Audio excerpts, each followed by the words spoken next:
It might be more applicable for sports like basketball or football, but the saying a defense wins championships, it has merits in baseball also.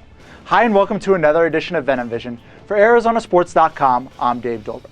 Now that statement might ring hollow if you look back at last season.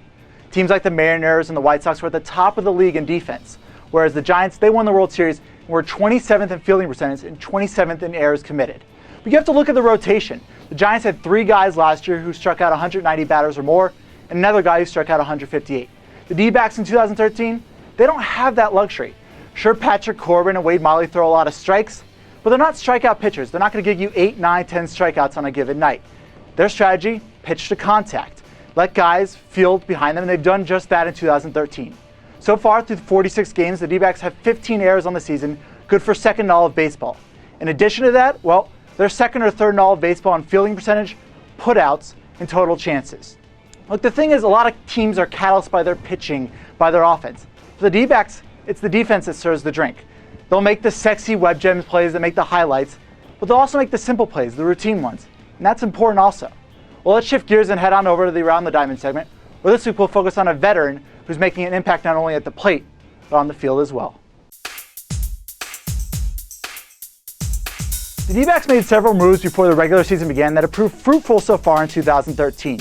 Acquiring Didi Gregorius, extending Paul Goldschmidt, you could even say breaking camp with Patrick Corbin as the number 5 starter. But if you're making a list, you have to add signing Eric Chavez to a 1-year deal. Chavez, of course, played for the Yankees last year. I know he hit 16 home runs, but he just looks rejuvenated here in the Valley. He's playing a great third base, and well, that's not surprising. He's a 6-time Gold Glover, but he's also looked comfortable at the plate this season, especially behind Paul Goldschmidt in the number 4 hole. You have to remember that this is a guy whose career has been marred by injury. Whether it be because of a back, because of a broken foot or concussion, he just hasn't been able to stay healthy on the field.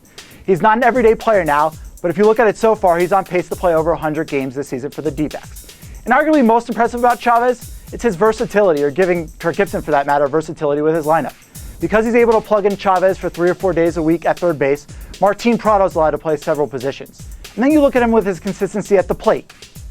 From April 28th to May 18th, no one had a higher batting average in all of baseball than Eric Chavez. And what more can you really ask for from a 35-year-old? Well, that'll do it for this week's edition of Venom Vision. If you'd like to submit a tweet for next week's Around the Diamond segment, shoot me one at the Double D at our station's Twitter account at AZSports620. Until next week, thanks for watching. For ArizonaSports.com, I'm Dave Dolber.